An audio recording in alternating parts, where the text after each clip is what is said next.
Est-ce que vous avez votre Bible ce matin? J'aimerais savoir si vous avez votre Bible. Vous pouvez la voir? Votre Bible. Elle est vôtre? Ou bien vous l'avez empruntée ce matin? Elle est vôtre? Bon, même si vous l'avez empruntée, mais vous avez quand même une Bible ce matin. Amen. Oh, amen. Il faut avoir sa propre Bible. C'est très important. Quelqu'un dit, celle-ci c'est ma Bible.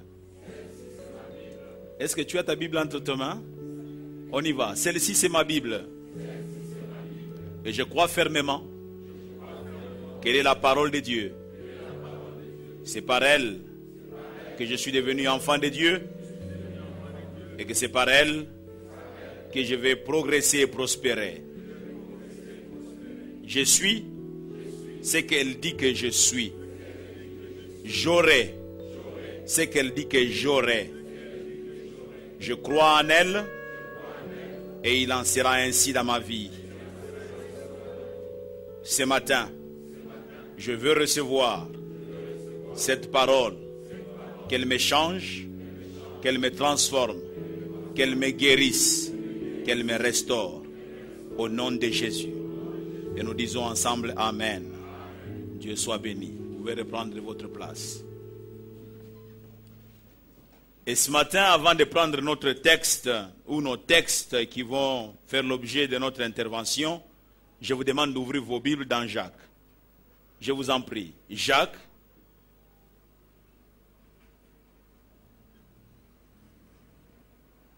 chapitre 1er,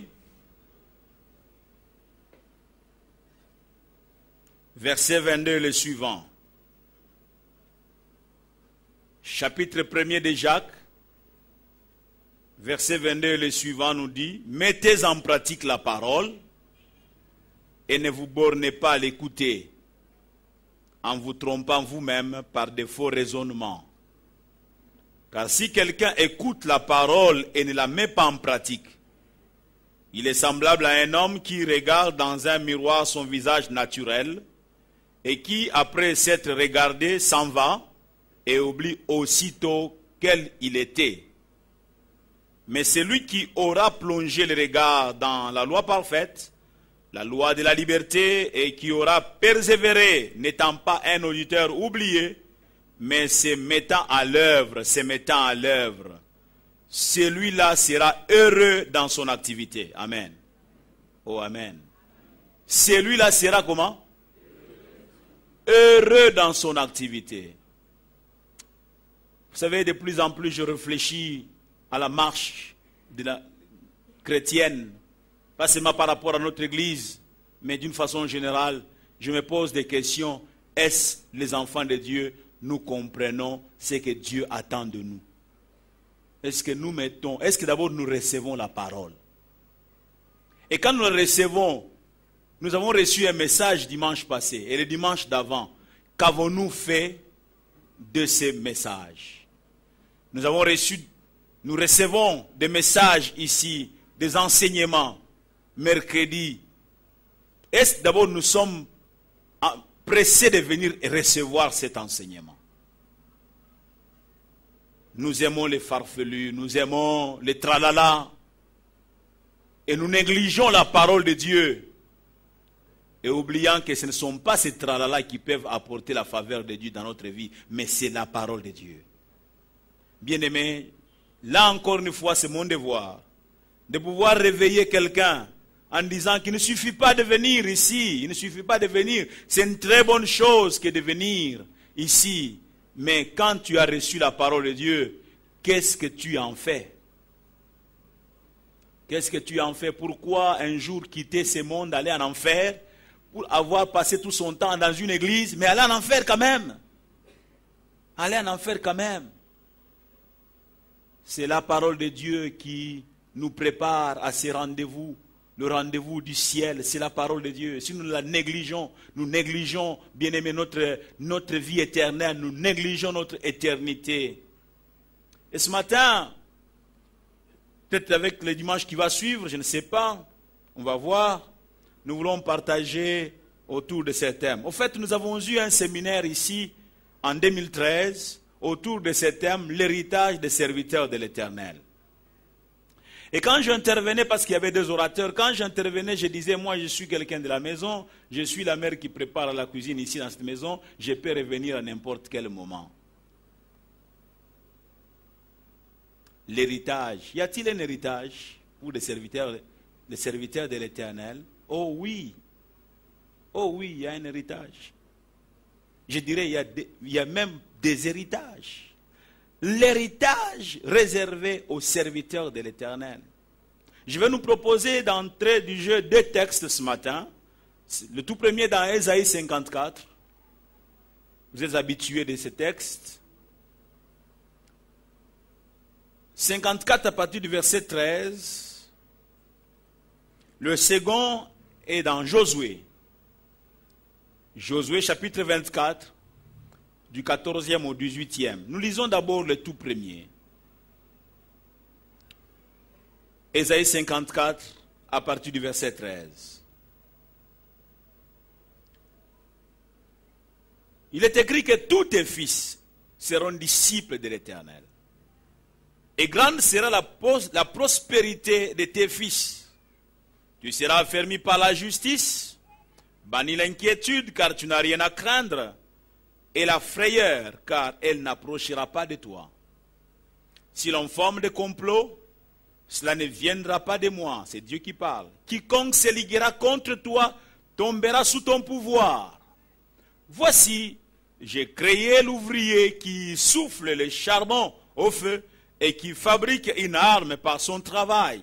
Mais j'ai créé aussi le destructeur pour la briser.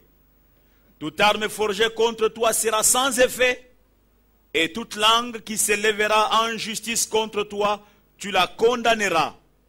Tel est l'héritage des serviteurs de l'Éternel, tel est le salut qui leur viendra de moi, dit l'Éternel. Quelqu'un dit Amen. Amen.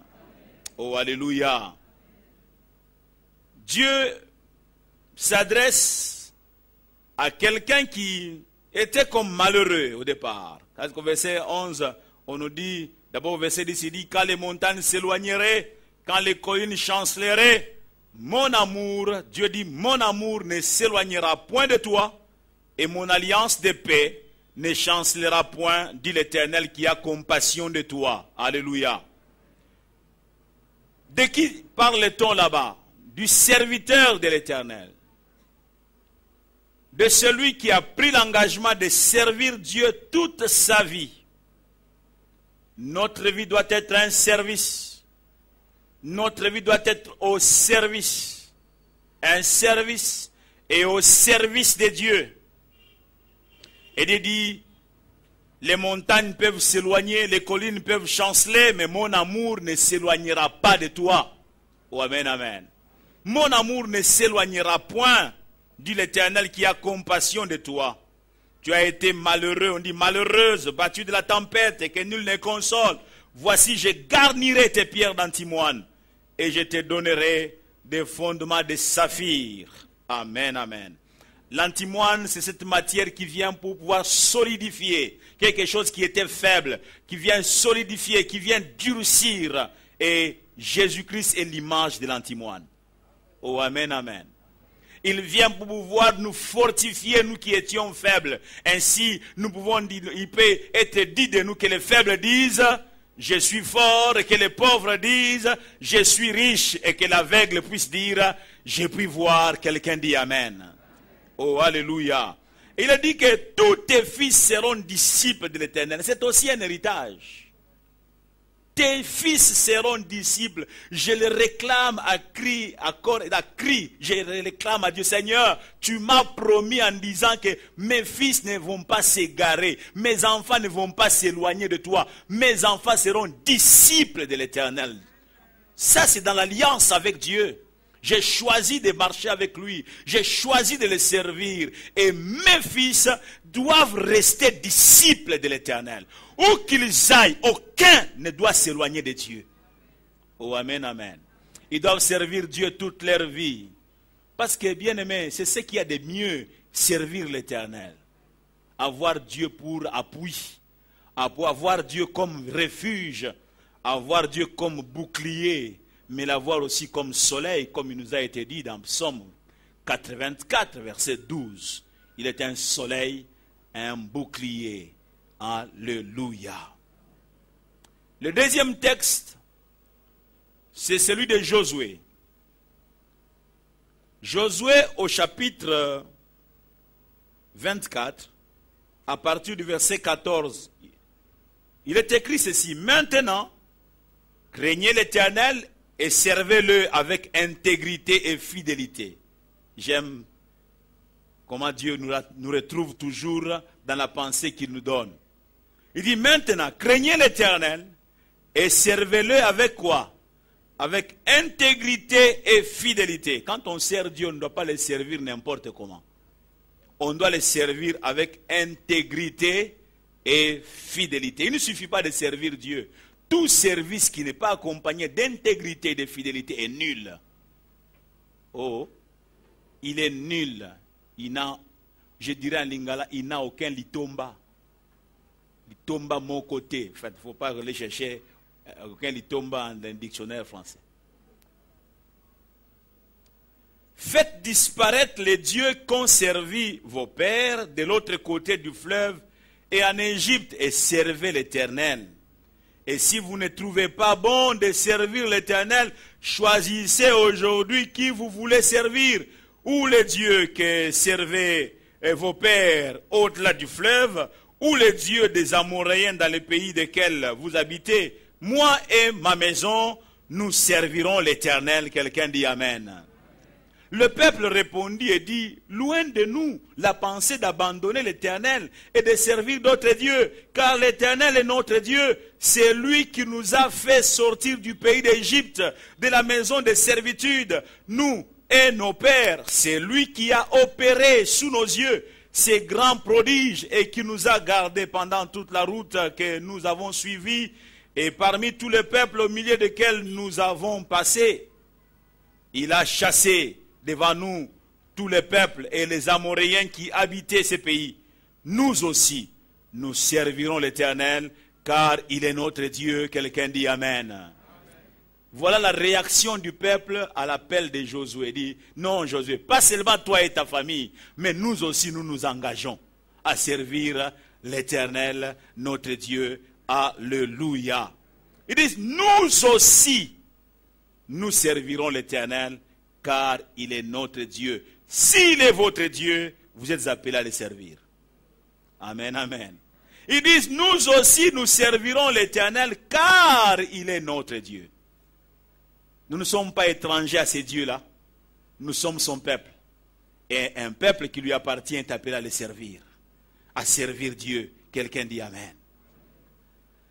Josué, c'est le tout premier cas que nous sommes en train de voir.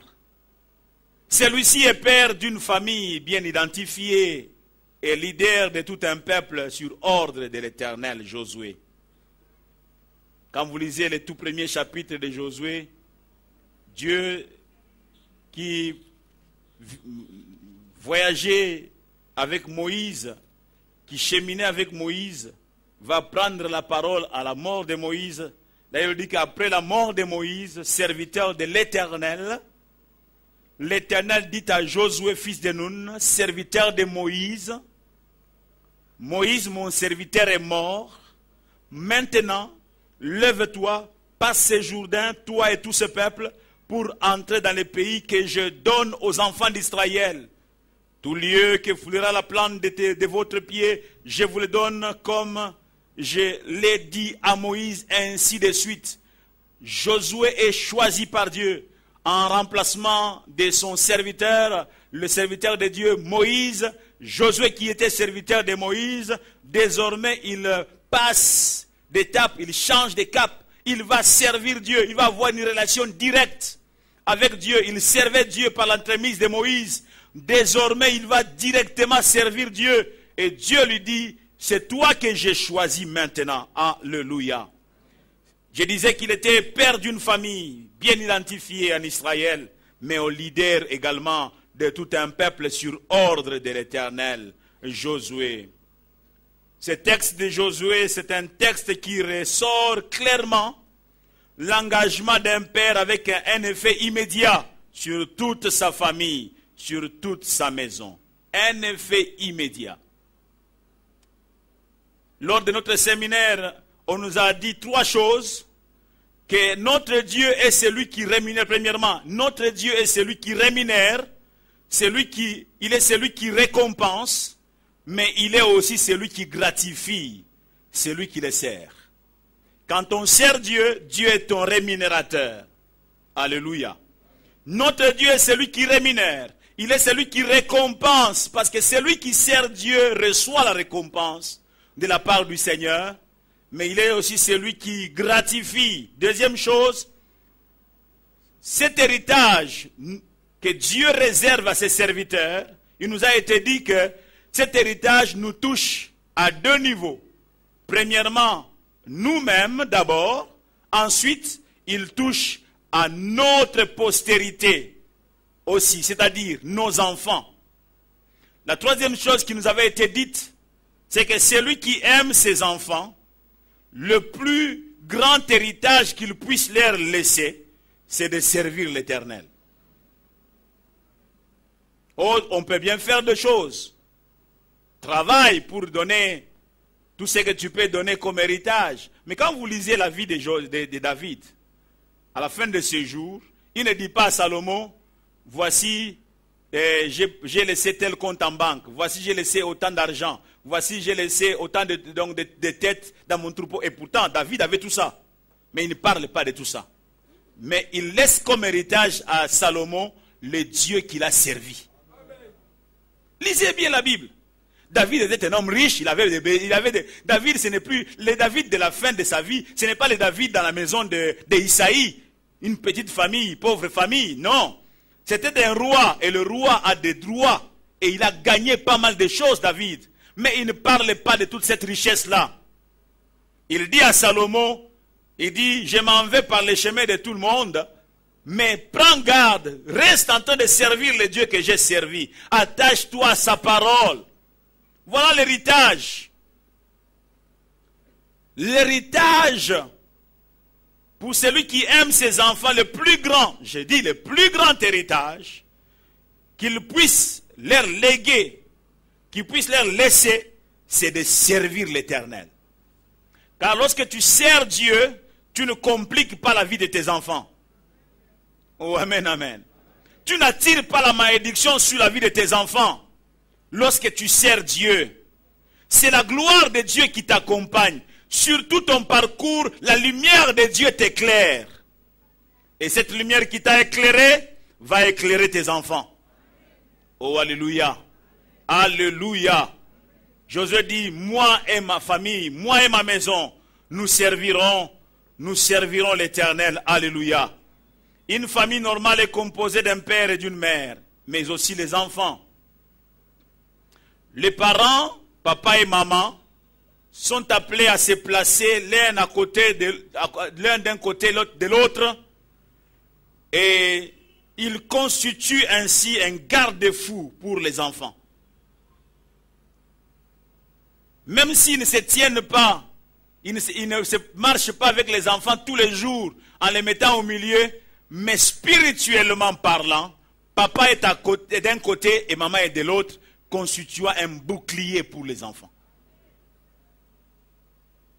Amen, amen. Ceux qui servent Dieu deviennent un bouclier pour leurs propres enfants. Très souvent, la sécurité des enfants dépend de celui des parents. La sécurité des enfants, très souvent, dépend de celui des parents. S'il y a des parents sécurisés, les enfants le seront aussi. Et le seul qui peut sécuriser la vie de quelqu'un, c'est Dieu. Oh, alléluia. Je veux dire que quand les parents sont en sécurité, leurs enfants le seront également. Proverbe 14, verset 26 nous dit que celui qui craint l'Éternel possède un appui ferme et ses enfants ont un refuge auprès de lui. Celui qui craint l'Éternel possède un appui ferme. Celui qui craint l'Éternel, lui, possède un appui ferme. Mais ses enfants ont un refuge auprès de lui. Lui a possédé un appui ferme parce qu'il craint l'Éternel, parce qu'il sert l'Éternel. Mais désormais, lui qui a possédé un appui ferme, désormais auprès de lui, les enfants trouvent un refuge. Est-ce que tu es un refuge pour tes enfants, papa, maman? Et tu es un refuge pour tes enfants.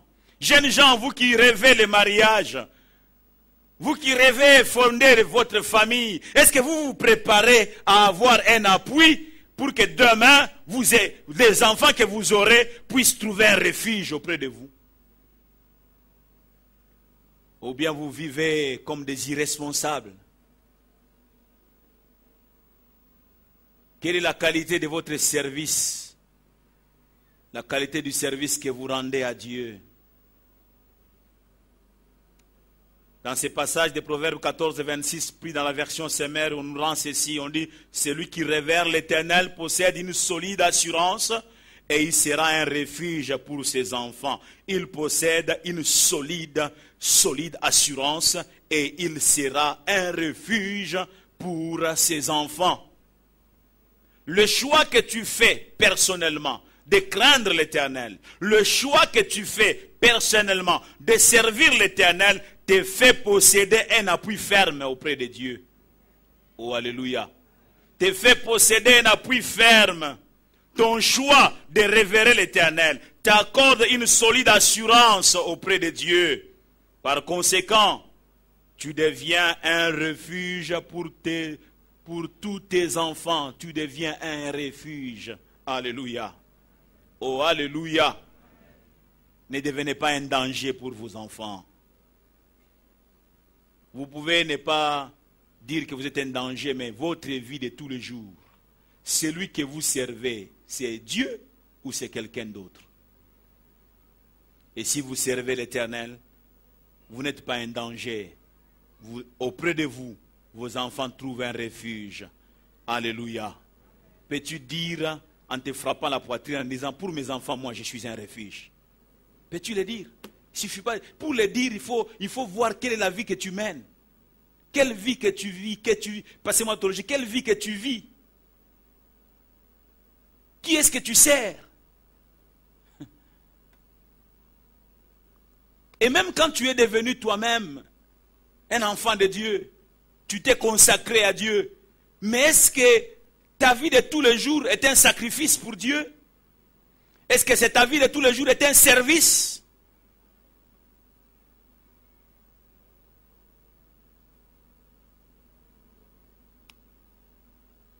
Exploitant les textes de Matthieu 7, lors du séminaire, il nous a été dit que le meilleur service que nous pouvons rendre à Dieu, c'est d'abord celui d'être connu de Dieu.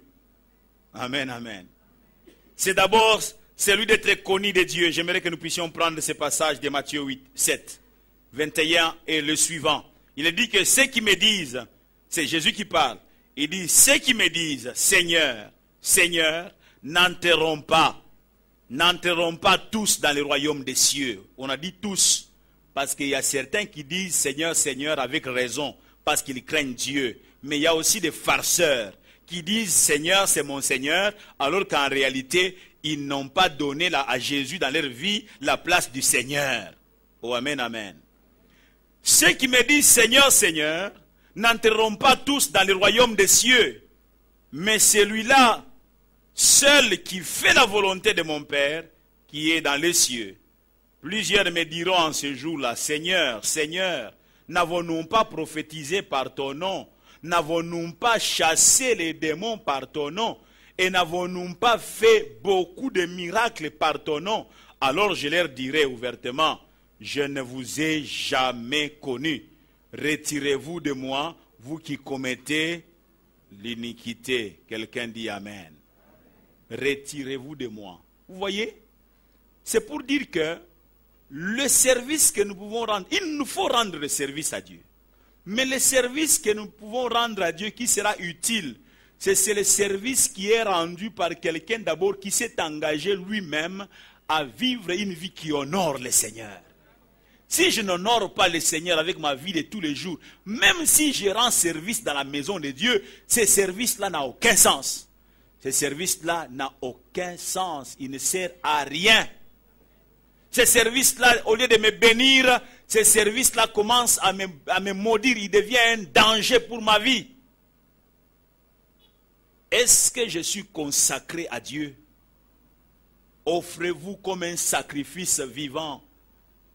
Ce qui sera un sacrifice vivant et agréable. Ce qui sera pour vous un culte raisonnable. Romains 12, chapitre 12, verset 1er. Est-ce que nous sommes consacrés à Dieu? Bien-aimés, on ne peut pas servir Dieu si on n'est pas consacré à Dieu. Alléluia. Alléluia. Le feu peut tomber sur toi et te consumer.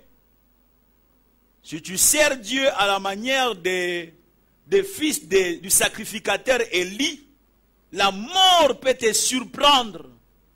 On ne se moque pas de Dieu. Oh, alléluia. On ne se moque pas de Dieu. Ceci ne veut pas dire que non, retire-toi du service.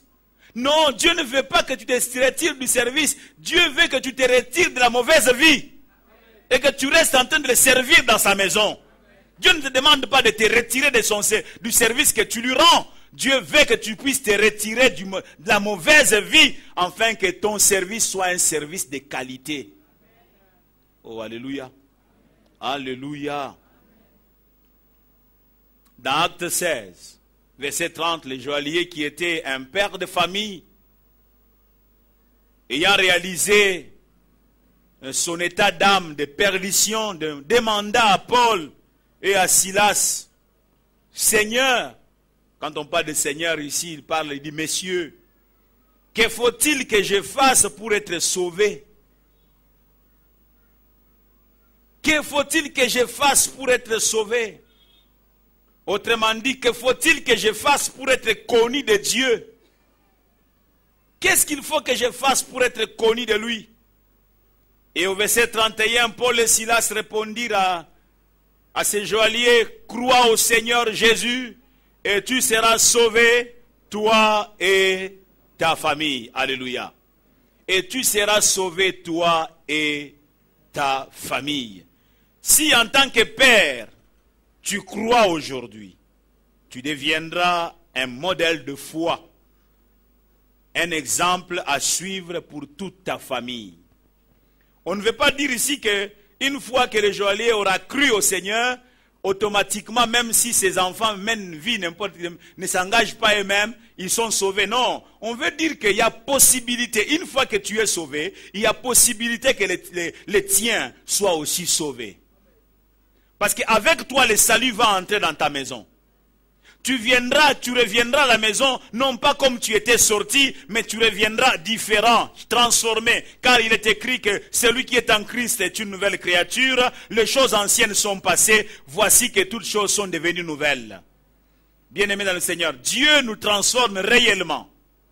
Nous qui sommes faits de terre, nous sommes faits de terre, comme il est dit dans 2 Corinthiens, chapitre 4, si ma mémoire est bonne, ou chapitre 3, où nous sommes faits de terre, mais en nous habite un trésor. Jésus, c'est le trésor qui vient habiter en nous. Lorsque nous l'acceptons comme Sauveur et Seigneur, il vient habiter dans nos cœurs. Nous sommes faits de terre, mais une valeur intrinsèque est au-dedans. Oh, alléluia. Et lorsque nous revenons au contact au contact de nos enfants, au contact de mon mari, au contact de ma femme, au contact de ceux de ma maison, il y a possibilité, à cause de la transformation que moi j'ai connue, quand ils m'observent et ils entendent la parole qui m'a transformé, et aussi se disent, pourquoi ne pas s'engager avec le Dieu qu'il a accepté? Nous aussi nous nous engageons. Oh, alléluia. Alléluia. Bien-aimés dans le Seigneur, la vie chrétienne est différente de la religion. La vie chrétienne n'a rien à voir avec une religion. Une religion, c'est pour se calmer la conscience.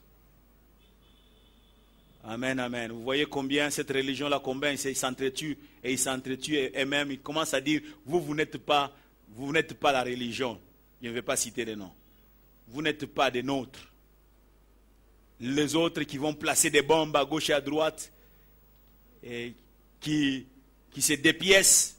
On leur a dit que quand tu te dépièces comme ça, en tuant aussi les autres, tu entres au ciel directement. Et on te réserve 70 vierges.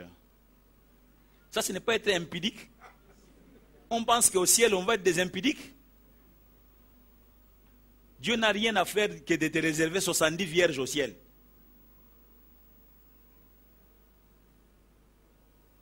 Non, le christianisme est tout à fait différent de la religion. Oh, amen, amen. Oh, alléluia. Paul et Silas vont dire à ces messieurs, crois au Seigneur Jésus et tu seras sauvé, toi et ta famille. Si en tant que père, tu crois aujourd'hui, tu deviendras un modèle de foi. Et Josué va prendre un engagement public et responsable en son nom et en celui de toute sa famille, disant, moi et ma maison, nous servirons l'Éternel. Je l'ai dit une fois ici, en bon français, normalement on dirait, ma maison et moi, nous servirons l'Éternel. Mais attention, Josué ne commet pas de faute ici. Il est question d'un engagement. Il s'engage lui d'abord en tant que père. C'est lui le chemin, c'est lui la tête, c'est lui qui doit montrer la voie. Il s'engage d'abord et il veut que toute sa maison soit entraînée dans son choix. Il est convaincu que son choix est bon. Il est convaincu qu'il est en train de choisir la bonne chose. Il choisit la bonne part. Et comme lui s'engage, il a possibilité en tant que père d'entraîner sa maison. Moi et ma maison. Moi d'abord. Alléluia. Alléluia. Moi d'abord. Je suis le père. Je veux devenir aussi le pasteur de cette petite église qui est ma famille. Combien d'hommes sont capables de conduire des moments de prière dans leur maison? Combien? Vous les entendez dire non, non chérie, toi, fais ça chérie. Donc, ce n'est pas elle qui a été d'abord établie pasteur dans cette famille-là. C'est toi, homme, qui a été établi chef. Quand tu es chef, tu veux être chef. Et tu veux être chef à la manière des Congolais. Brimant les autres, écrasant les autres. C'est moi qui suis chef ici. Comment tu peux prendre la parole avant moi? Mais maintenant, on te dit, prends la parole au culte familial. Prends la parole. Oh, on m'a dit d'insister. J'insiste. Amen, amen.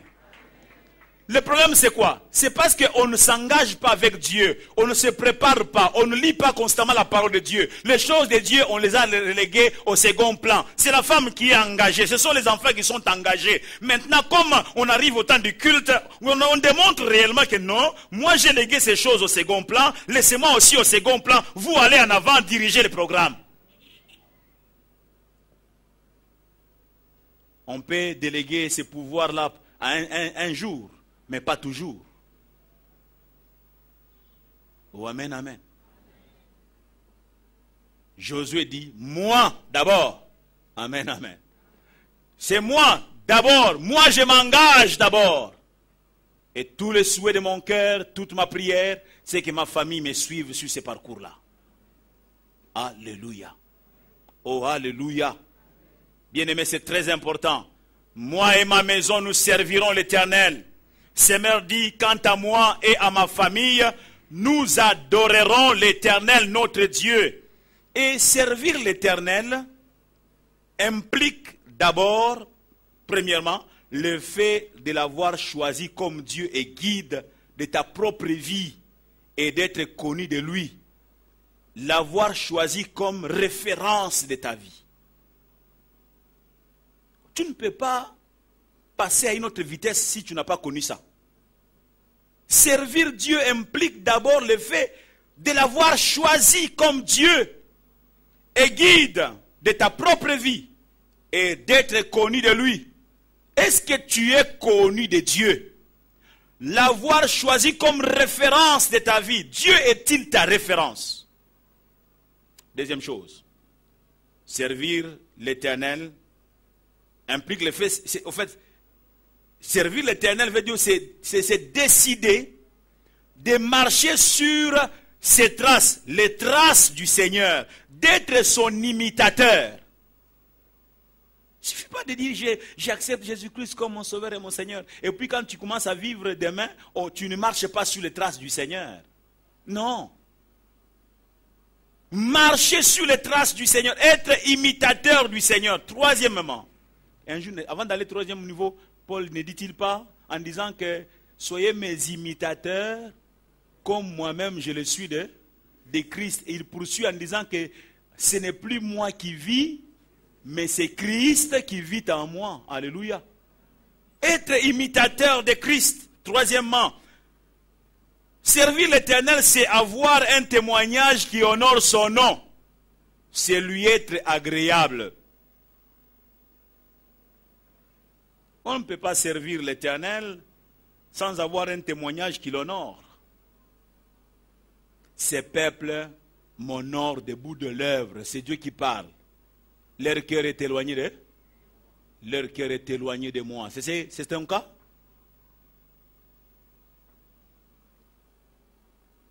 Troisième, donc, je disais, servir l'Éternel, c'est avoir un témoignage qui honore son nom. C'est lui être agréable. Quatrièmement, c'est l'adorer. Le louer dans toute sa vie. Adorer, louer Dieu toute sa vie. Être serviteur de l'Éternel. L'aimer tout son être. Tu aimeras ton Dieu de tout ton cœur, de toute ton âme, de toute ta force. Aimer Dieu, adorer, le louer dans toute ta vie. Cinquièmement, servir l'Éternel, c'est considérer les intérêts de Dieu et savoir les défendre. Considérer les intérêts de Dieu et savoir les défendre. Est-ce que nous considérons les intérêts de Dieu? Est-ce que nous plaçons les intérêts de Dieu avant le nôtre?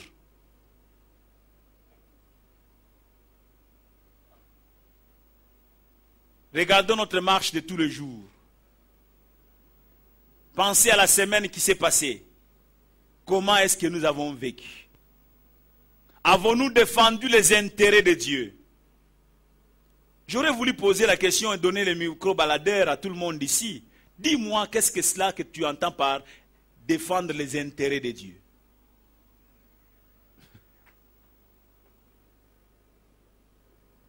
Est-ce que nous venons à l'église dimanche juste pour... parce qu'en fait, les Congolais sont foncièrement religieux. Hein? Il est foncièrement religieux. Dimanche matin, c'est la moindre des choses qu'on puisse faire. Parce qu'on est religieux, on aimerait quand même aller quelque part. Je ne suis pas quand même un païen. Je suis né dans une famille où 100% ceci et où c'est 100% cela. Et dimanche matin, on aimerait quand même aller quelque part où on fait un peu le sérieux. On fait le Moussantou. Moussantou. Moussantou. Et quand on a fini de faire le Moussantou, on est sorti, allez, c'est fini. On a enlevé cette tunique. Et bien on revient donc, comme disait le président tanzanien Nyerere, qui disait quand il est arrivé à descendre à notre aéroport, il dit à son collaborateur de faire attention, il dit, de faire attention,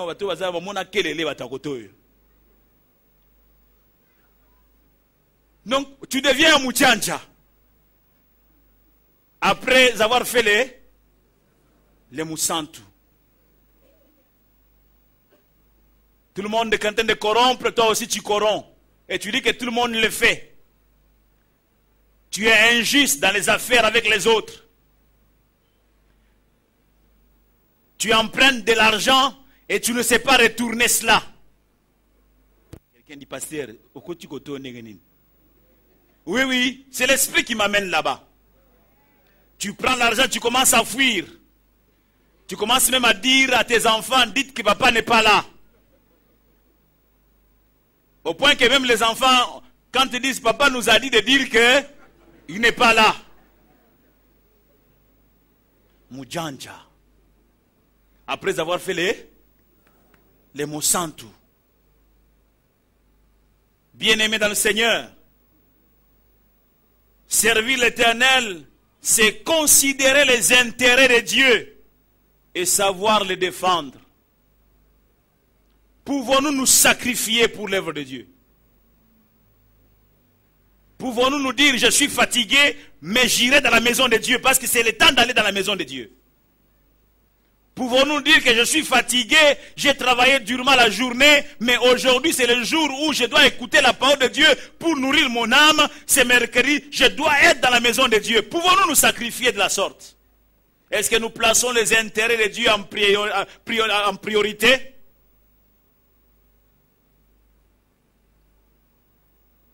Nous allons toujours d'excuse en excuse. Il y a même d'autres, quand ils voient qu'ils commencent à sombrir vers 14h30, 15h, 16h, ils font même une prière sans la faire. Mbolo Ekita. Et s'il avait à 19h. Comme ça, il va avoir une conscience tranquille. Il a plu. Savez-vous que la pluie ne peut pas arrêter les gens sous d'autres cieux? Oh, amen, amen. Il suffit qu'il y ait une petite pluie, on trouve l'excuse pour ne pas venir écouter la parole de Dieu, pour ne pas chercher la face de Dieu. Mais on s'est dit enfant de Dieu. On veut recevoir les faveurs de Dieu. On veut recevoir l'héritage. Sans avoir travaillé pour cet héritage-là. Combien sont ceux qui sont prêts à se séparer de leur argent pour soutenir l'œuvre de Dieu? Combien? Ils sont combien qui peuvent comprendre que la dîme, ce n'est pas ma propriété, c'est la propriété de Dieu. Et même quand nous parlons comme ça, nous n'avons pas la foi parce que lui a pris l'argent, il a bouffé. La dîme ne t'appartient pas. Quand tu offres, quand tu donnes ton offrande, tu donnes combien? Tu choisis quoi? Tu peux te dire de toi-même, dans ton cœur, en disant que ça, c'est vraiment un témoignage profond de mon amour pour Dieu? Ou bien, tu peux te dire maintenant, mon offrande ici, c'est une façon de me moquer de Dieu.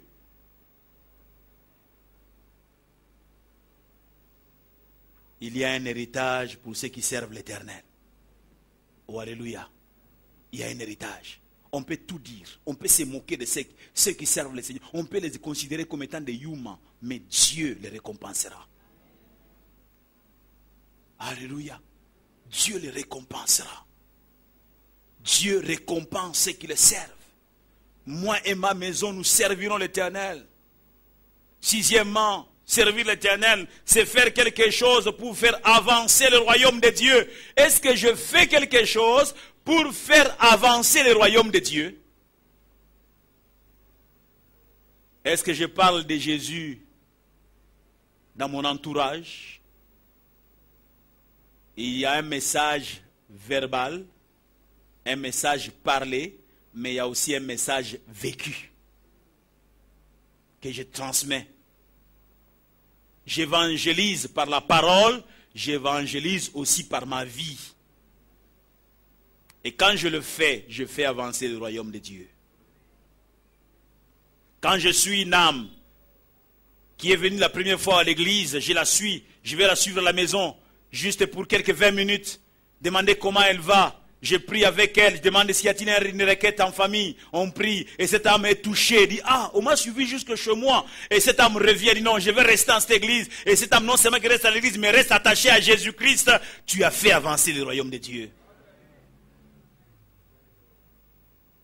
Je me souviens moi-même, quand je me suis converti, j'habitais Lemba, j'étais étonné, nous nous sommes déplacés tout de suite, nous sommes allés vers Lemba Salongo. Lemba Salongo, c'est le quartier en face des bonhommes. Mais les encadreurs de la jeunesse m'ont suivi jusque là-bas. Waouh! Ils viennent de Mbinza-Yupen. Ils m'ont suivi jusque là-bas. C'était une sœur et un frère. Ce n'est pas étonnant que je sois resté attaché à ce frère, pasteur Kioni. On commençait à nous appeler un peu comme des jumeaux. Et quand il faisait un travail, il voulait que là où il fait le travail, je sois aussi avec lui. C'est ainsi que nous avons dirigé ensemble la cellule de la cité Maman Mobutu. Ah, j'ai béni la cellule de la cité Maman Mobutu. Soit dit en passant, c'est là que j'ai découvert aussi la femme de ma vie. C'était en passant. Nous avons servi ensemble, que ce soit la cellule, que ce soit la jeunesse. J'étais resté attaché. Qu'est-ce qui m'a fait que je sois resté? Pourquoi? Les gestes. Il est venu jusque là. Waouh! Frères, sœurs, est-ce que nous faisons avancer le royaume de Dieu? Si tu fais avancer le royaume de Dieu, Dieu te suivra dans tes entreprises. Oh, alléluia. Oh, alléluia. Moi et ma maison, nous servirons l'Éternel. Tel est l'engagement d'un père. En l'occurrence, ici, Josué. Ceux qui sont ainsi au service de Dieu éveillent l'attention de ces dieux-là sur leur propre vie et sur leurs propres intérêts. S'adressant au peuple, Josué dit au verset 15, choisissez aujourd'hui qui vous voulez servir. Choisissez. Faites le choix. Savez-vous que notre vie est une succession de choix? L'habit que vous avez porté là, c'est une conséquence du choix. C'est pas vrai? Il y a même d'autres qui ont l'embarras du choix, surtout les femmes. Elles vont dans leur garde-robe, elles ouvrent et disent, ils entendent une femme, il n'y a pas un habit ici. Il n'y a pas d'habit, c'est plein. Mais elle dit qu'il n'y a pas d'habit ici. Oh, heureusement que nous sommes des hommes, alléluia. Oh, nous pouvons rester avec un costume pendant 5 ans, ça ne nous dit rien. Mais une femme, on a déjà vu 2 fois, on a vu ça. Il n'y a pas d'habit ici. Quoi? Il n'y a pas d'habit. Mais quand on tire comme ça tombe en gras. Mais il n'y a pas d'habit. C'est ça la femme. Tu ne peux pas la changer. Il faut l'accepter comme ça. Oh, amen, amen. Il faut l'accepter comme toi aussi. Écoute, je voudrais pas dire, je ouvre une parenthèse. La femme, c'est comme ça. C'est ça la femme. Oh. Tu veux que, oh non, mais comment, moi, est-ce que moi j'ai acheté? Ça fait 2 ans que je n'ai pas acheté d'habit. Toi, c'est toi. Elle doit acheter tous les 3 mois, 5 mois, elle doit acheter. Sinon, elle cesse d'être femme. Oh. On ne dira pas de toi, que non, tu es comparable à une fleur. Non. Toi, l'homme là. Non. Nous devons accepter ça comme ça. Nous ne sommes pas des fleurs. Oh, il ne faut pas souffrir. Oh, nous ne sommes pas des fleurs. Maintenant, on doit avoir un ministère de quoi? De conditions masculines. Non, non. Il n'y en a pas. Il n'y en a pas. Ça n'y en aura pas. Mais il y a conditions féminines. Oh, amen, amen. Dieu a fait les choses comme ça. Elle, c'est une fleur. La fleur, elle reste constante. Ça, ce n'est pas une vraie fleur. Ça fait plusieurs semaines, c'est toujours ça. Sinon, elle devrait faner. Mais une fleur, ça finit par... C'est pourquoi il faut la renouveler. C'est ça la femme. Oh, amen, amen. Vous verrez une femme avec des mèches bien là sur la tête. Mais on les défait. Dis, mais qu'est-ce qui s'est passé? Oh non, on a déjà vu ça plusieurs fois.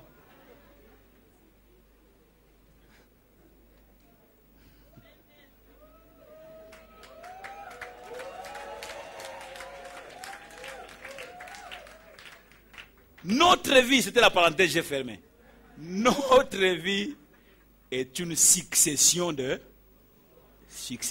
choix. Faisons le choix les meilleurs. Choisissons bien. Et le premier de choix, c'est de choisir Dieu et choisir de le servir. Et si nous servons Dieu, la récompense nous suivra. Je parle à quelqu'un? Est-ce que je parle à quelqu'un ce matin? La récompense nous suivra. Bien-aimés dans le Seigneur, je suis étonné de voir dans l'église des gens qui sont là 10 ans. Ils ne font rien. Ils sont des patrons. Quand ils viennent. Vous voyez vraiment que c'est un patron. Hein? Il a accompagné sa femme, il est là. L'affaire de Dieu, ce n'est pas leur affaire. Bien-aimés dans le Seigneur, oh, si vous compreniez que c'est que vous êtes, c'est Dieu qui vous a fait, vous serviez le Seigneur. Vous servirez l'Éternel. C'est parce que vous n'avez pas compris. Vous pensez que vous êtes devenu ce que vous êtes par vous-même. C'est pourquoi vous ne servez pas Dieu et vous allez servir le monde. Mais nous avons compris que tout ce que nous sommes, c'est Dieu. C'est pourquoi nous servons le Seigneur. Oh, alléluia. Si tu sais que tout ce que tu es et tout ce que tu as, c'est de Dieu que tu tires cela, tu serviras l'Éternel. Que Dieu bénisse sa parole.